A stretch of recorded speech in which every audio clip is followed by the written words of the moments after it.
Actor Irfan Khan کا آخری خط۔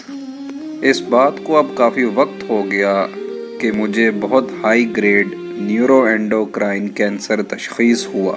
یہ میری ووکیبلری کے اندر ایک نیا نام جس کے بارے میں مجھے پتہ لگا بہت ریئر تھا، اور اس کے بارے میں معلومات بھی مقابلتاً کم، اور اس کا ٹریٹمنٹ بھی انتہائی غیر متوقع تھا، اور میں اس آزمائشی اور ایرر والے گیم کا حصہ بنا تھا۔ میں ایک تیز رفتار ٹرین پر سفر کر رہا تھا جس میں میرے خواب، میرے پلانز، میری خواہشات، گولز، ان کے اندر میں مکمل طور پر محو تھا کہ اچانک میرے کندھے کے اوپر کسی نے ہاتھ رکھا اور میں نے مڑ کر دیکھا تو وہ ٹی سی تھا۔ میں الجھن کا شکار ہوا۔ نہیں، ابھی میری منزل نہیں آئی۔ نہیں، یہی ہے آپ کی منزل، ٹی سی نے جواب دیا۔ بعض اوقات یہ ایسے ہی آ جاتا۔ اس اچانک نے مجھے اس بات کا احساس دلایا کہ آپ سمندر کے اندر غیر متوقع دھاروں کے ساتھ تیرتے ہوئے محض ایک کارک کی حیثیت رکھتے ہیں، اور آپ اس پر قابو پانے کی شدت سے کوشش کر رہے ہوتے ہیں۔ اس افراتفری میں،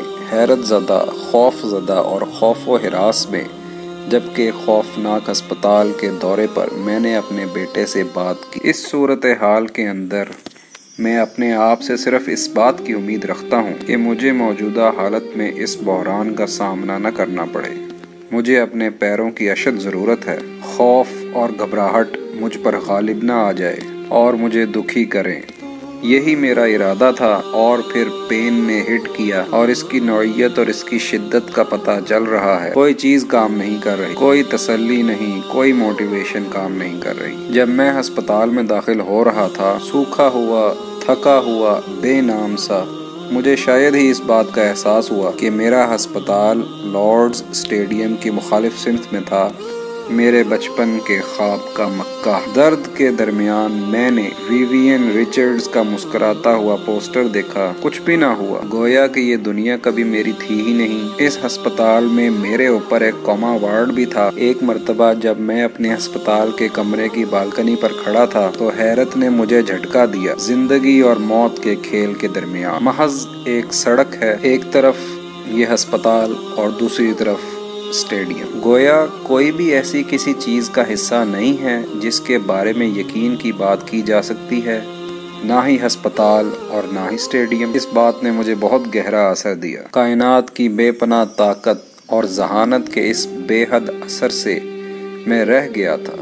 میرے ہسپتال کے مقام کی خصوصیت، یہ بات مجھے ہٹ کر رہی تھی۔ محض ایک چیز جو یقینی تھی وہ بے یقینی تھی۔ میں صرف اتنا کر سکتا تھا کہ اپنی طاقت کا احساس کروں اور اپنے کھیل کو بہتر کھیلوں۔ اس احساس نے مجھے انجام سے قطع نظر ہتھیار ڈالنے اور اعتماد کرنے پر مجبور کیا۔ قطع نظر اس سے کہ مجھے کہاں لے جائے، 8 مہینے یا 4 مہینے یا 2 سال۔ میرے خدشات نے پچھلی نشست لی اور مدھم ہونا شروع ہوئے اور میرے دماغ سے باہر نکل گئے۔ پہلی بار میں نے محسوس کیا کہ آزادی کا حقیقی معنی کیا ہے۔ یہ ایک تکمیل کی طرح محسوس ہوا، گویا میں زندگی پہلی مرتبہ چکھ رہا ہوں۔ اس کا جادوئی پہلو، کائنات کی ذہانت پر میرا اعتماد مطلق بن گیا۔ مجھے ایسا لگتا ہے جیسے یہ میرے ہر خلیے میں داخل ہو گیا ہو۔ وقت ہی بتائے گا کہ آیا یہ قائم رہا یا نہیں، لیکن میں ابھی تک ایسے ہی محسوس کر رہا ہوں۔ عرفان خان نے اپنے خیر خواہوں اور دنیا بھر میں اس کے لیے دعا مانگنے والوں کے بارے میں بھی بات کی۔ میرے سفر کے دوران پوری دنیا سے لوگ میرے لیے نیک خواہشات کرتے رہے، میرے لیے دعائیں مانگتے رہے۔ میں جن لوگوں کو جانتا ہوں،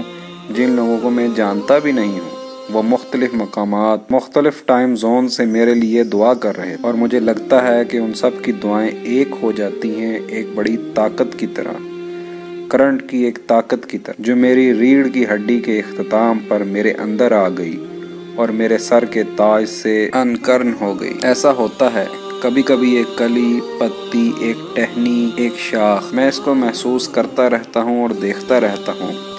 ہر پھول، ہر ٹہنی، ہر پتی جو ساری دعاؤں سے آئی ہوں، ہر ایک مجھے حیرت، خوشی اور تجسس سے بھرتی جاتی ہیں۔ یہ احساس کہ کارک کو کرنٹ پر قابو پانے کی ضرورت نہیں ہے، کہ آپ کو قدرت کے گہوارے میں آہستہ سے جھٹلایا جا رہا ہو۔ اللہ تعالیٰ سے دعا ہے کہ اللہ تعالیٰ عرفان خان کی مغفرت فرمائے اور اس کو جنت الفردوس میں جگہ عطا فرمائے۔